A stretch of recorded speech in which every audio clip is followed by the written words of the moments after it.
Hello, everybody, on this Thought Tuesday. I hope everybody is doing really, really well. Now, before I start with my message today, I'm going to say this is targeting young adults specifically. So, this message is for young adults out there. You will grow up to be much more mature individuals who will be solely responsible for your own lives.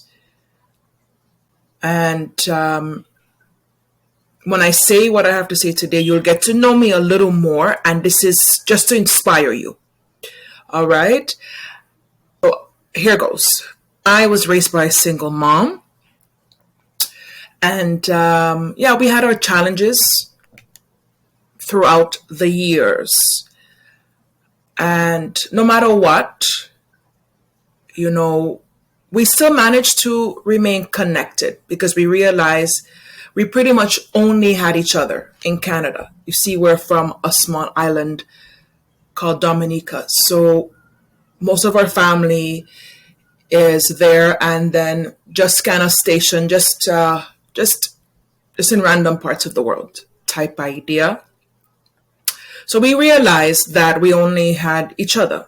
So no matter what we have gone through over the years, we have always managed to reconnect and realize that life is short. We only have each other. And whatever it is, it is necessary for us to stay close and have a bond. Now, I moved out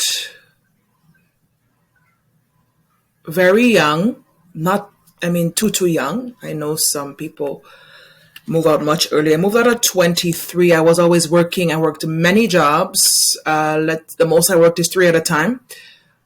I started working at 14, and throughout high school, I did work 3 jobs.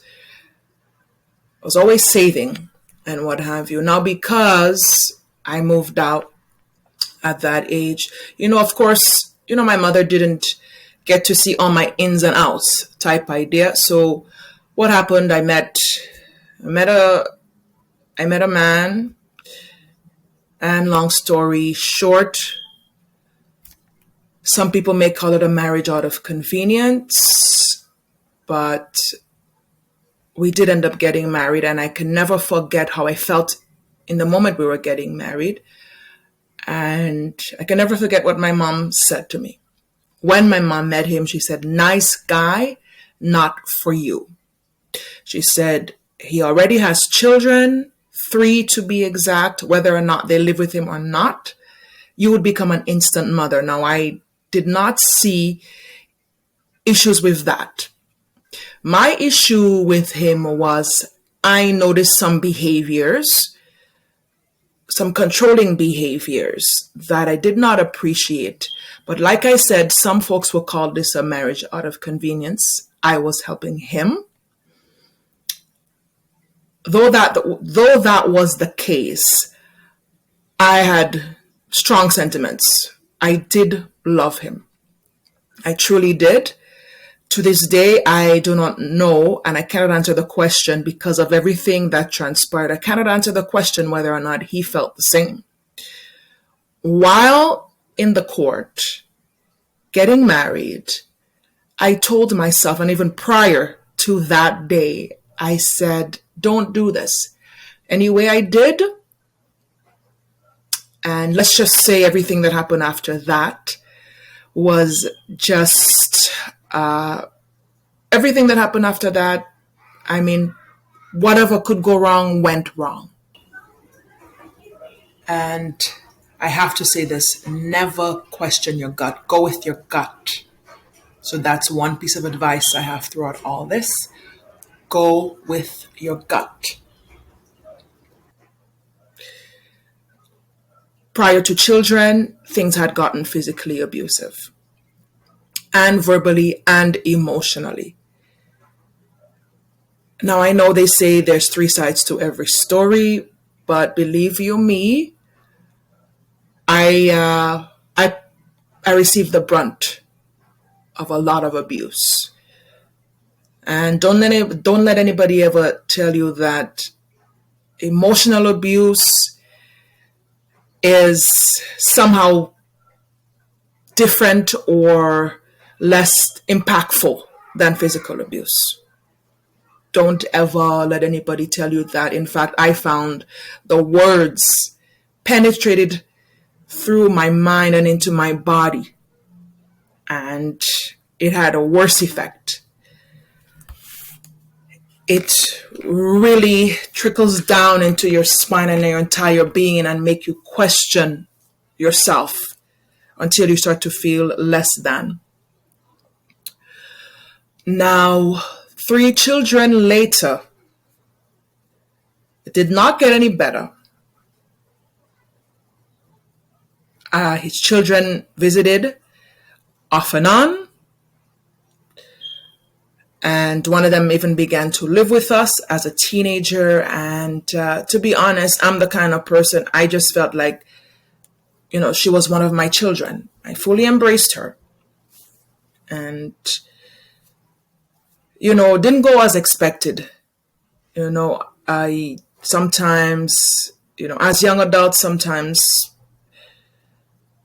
some are receptive towards that kind of treatment, some are not. Some just feel, I don't know you, and they try to feel, they're being controlled, but that's just my personality. Anyway, just to make this brief, and if you have any questions or if you're going through anything, please feel free to reach out. After we had the kids, one day, because of his 14-year-old, to be honest, it was no fault of her own. Just through asking her to do something, and the response I got was not what I expected. And I spoke like any mother would to a child. I really, really did. And well, her father was not awake at the time, and he wanted to know what had happened after he woke up, because he realized she was not in a good mood. I had to explain that to him, and to be honest, he could not let it go. Anyway, his inability to let it go caused just everything to go from 0 to 100. And I did not receive that well at all. So like they say, old habits die hard. Anyway, his inability to let the situation go made the situation go from 0 to 100. I had a guest coming over, a coworker, in fact, that has been my friend for at least over 10 years. She was coming over for the first time. At his command, he expected that I canceled the entire get-together. And to be honest, right before she came is when everything just became cataclysmic, I can honestly tell you.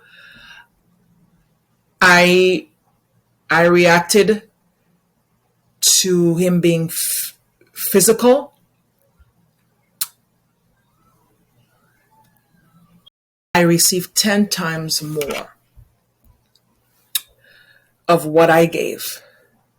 And that was the day I decided, okay, it's time to pack up and you leave. He did. And pretty much that's when I became a single parent of 3 girls.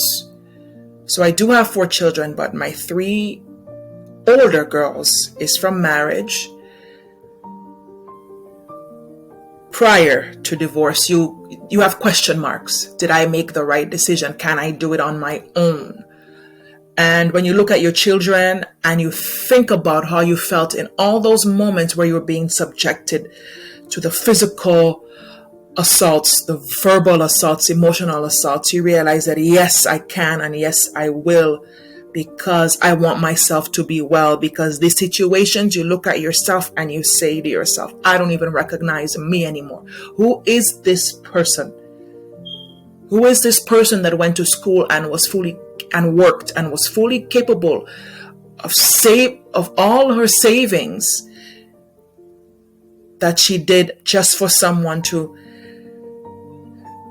just because she loved somebody and was trying to help them out, that she ended up pretty much with nothing. Zero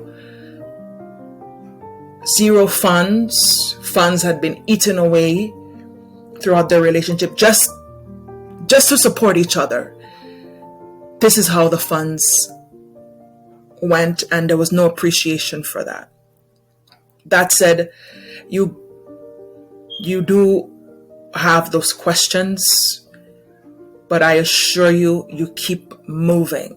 You do give, the person does try to come back into your life and want the opportunity again to be in your life and to be with the children, and you those are the things that make you doubt but don't doubt. You wonder if you're robbing your kids of anything, a father figure, what have you, but no. And I was fully in support of him still having a relationship with his children. And of course, you provide moments where that can happen. You do, but because the situation became what it was, there was only so much I could even do. My hands were tied. This situation was just so tied up. There was not much opportunity I could give. But children do grow up and can make their own decisions in terms of if they want relationship with such an individual. Anyway, after the divorce,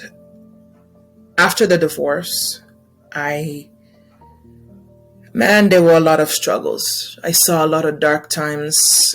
I did financially.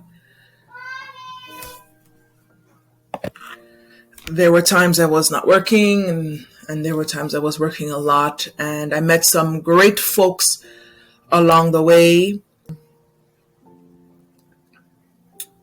There were moments that I'm telling you, it's fight for survival in order to feed your children. Anyway, after the divorce, there were moments that I was working. Most of those moments I was able to do so because I met some great folks along the way that were able to help me out with the kids and what have you, including my mother, so that I could go to work and hustle. And believe you me, it was a hustle. And there were times where, and trust me, I became sole support. So pretty much when I decided to divorce, there was so hard. When I decided to divorce, things became so challenging because I became a sole support parent, pretty much. And